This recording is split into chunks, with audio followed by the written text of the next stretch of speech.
তো হ্যালো বন্ধুরা, আমি সৌরভ। তোমরা দেখছো তোমাদের প্রিয় ইউটিউব চ্যানেল টার্গেট খাকি ডাব্লিউপি। তো তোমরা তো জানো যে আগামী 20 নভেম্বর আমরা একটা আন্দোলন করেছিলাম যে আমাদের ওবিসি কেসের বাহানা বন্ধ করে যাতে খুব তাড়াতাড়ি এক্সাম ডেট প্রকাশ করা হয়। তো তোমরা ওই আন্দোলন আমরা মোটামুটি অনেকটাই নয়, পুরোপুরি সফলতা লাভ করেছি, কারণ আমরা আমাদের নিজেদের কথাগুলো সংবাদ মাধ্যমে হাইলাইট করতে পেরেছি। ঠিক আছে, তো তোমরা সেই সব ভিডিওর ক্লিপ আমাদের এই চ্যানেলে বা বিভিন্ন চ্যানেলে দেখেছো।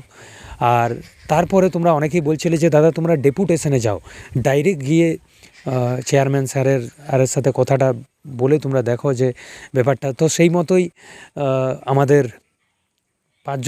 মোটামুটি পাঁচজন সদস্য তারা গিয়েছিল তো মানে পিআরবি ডেপুটেশন দিতে। তো সেখান থেকে কয়েকটি ইম্পর্ট্যান্ট জিনিস উঠে এসেছে বন্ধুরা। তো আমি খুব সংক্ষিপ্তই জানি, খুব ডিটেলসে জানি না, তবে মধ্যা কথাটা জানি যে কি হয়েছে ওখানে। ঠিক আছে, আমি যতটুকু যা জানতে পেরেছি। তো ব্যাপারটা হচ্ছে ওখানে একটা কথা বলা হয়েছে যে ওবিসি কেস যদি না মিটে তাহলে কোনো রকম এক্সাম সংগঠিত করা হবে না। কি বললাম যে ওবিসি কেস না মিটলে, যেটা আমরা সকলেই জানতাম, হয়তো ওইটাই বলবেন ওনারা, যে ওবিসি কেস না মিটলে কোনো রকম এক্সাম সংগঠিত করা হবে না বা যাবে কখনোই। তো তার মানে আমরা বুঝতে পারছি যে 9ই ডিসেম্বর, তোমরা তো জানো যে 9ই ডিসেম্বর এই ওবিসি মামলার পূর্ণাঙ্গ শুনানি হওয়ার কথা আছে। তো 9ই ডিসেম্বর যদি পূর্ণাঙ্গ শুনানি হয়ে যায়, তারপরে আমরা হয়তো যদি ডেপুটেশন দিতে চাই, আমরা কিন্তু অনেকটাই জানতে পেরে যাবো যে এবারে কোন মাসে এক্সাম হতে হবে, বা হয়তো এমনিতেও কিছু আপডেট উঠে আসবে। তো আর তার সঙ্গে যে ইম্পর্ট্যান্ট জিনিসগুলো ওনারা বলেছেন, আশ্বাস দিয়েছেন যে কোনোভাবেই এই ভ্যাকেন্সিতে আর কোনো রকম দুর্নীতি হবে নাই, প্রশ্ন ফাঁস পুরোপুরি ওনারা রুখে দেবেন, এইটাই ওনারা বলেছেন। ঠিক আছে, তার সঙ্গে হচ্ছে আরেকটা জিনিস বলেছেন যে এই ওবিসি কেসের জন্যই আর কি, এই ওবিসি কেসের জন্য অনেকগুলো ভ্যাকেন্সি আটকে আছে।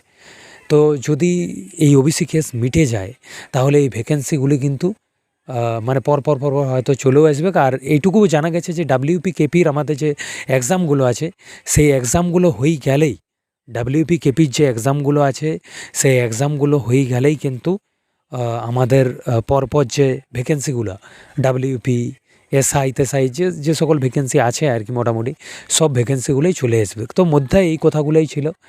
আর ওনারা আশাও দিয়েছেন যে কোনোভাবেই দুর্নীতি হবে নাই। তো এইটাই বলবো বন্ধুরা, যে এইটাই মোটামুটি আমি সংক্ষিপ্ত জানিয়েছি। আর ডিটেলস জানার জন্য তোমরা বিভিন্ন চ্যানেল তোমরা তো জানো, সেখানে আপডেট পেয়েই যাবে। তো বন্ধুরা, আমি তোমাদেরকে যতগুলো শেয়ার করলাম তার মানে মোটামুটি যা আমি জানতে পেরেছি বা যা আলোচনা হয়েছে তার সারমর্ম এইটুকুই ছিল আমাদের। আর তার সঙ্গে তোমাদেরকে বলবো যে মোটামুটি তোমরা পড়াশোনাটা করো। পড়াশোনাটা করার মানে এইটাই যেমন না আমাদের গোলমাল হয়, কারণ এক্সাম তো হবে কি, সবচেয়ে বড় কথা এক্সাম তো হবে কি। ওবিসি কেসটা মিটলেই হয়তো স্পিডের মুখে এক্সামগুলো হয়েও যাবে। তো তোমাদেরকে বলবো যে আমাদের পড়াশোনাটা এই ফাঁকে করে নিতে হবে। মানে কোনো রকম নিজেদের যে ঘাটতিগুলো আছে, এই যে কটা দিন পাচ্ছি সেই ঘাটতিগুলো এই টাইমে পূরণ করে নেওয়া। আর তার সঙ্গে হচ্ছে যে, কারণ তোমরা তো জানো যে সেই দিনটা প্রচণ্ড খারাপ লাগবে, যে দিনটা হয়তো আমরা এই চাকরিটার জন্যে আশা করছিলাম কিন্তু হলো নাই, সেই দিন ফাইনাল মেরিট লিস্টে নাম এলো নাই। তো এই টাইমটায় আমাদের পড়াশোনা করে নেওয়াটাও জরুরি। তার সঙ্গে হচ্ছে বেশি এইসব নিয়ে চাপ নিও না, ঠিক আছে, এক্সাম হবে। আর ব্যাপারটা হচ্ছে, তবে দেখো তোমাদেরকে আমি বলবো যে যদি না হয় আরও আমাদের আন্দোলন হবে হয়তো, তো তোমরা সেই আন্দোলনে আসাটাও তোমাদের জরুরি। আর তার সঙ্গে হচ্ছে তোমরা তো জানো যে আমাদের এই চ্যানেলে প্রতিদিন রাত 9:30টায় লাইভ জিকে আলোচনা হয়।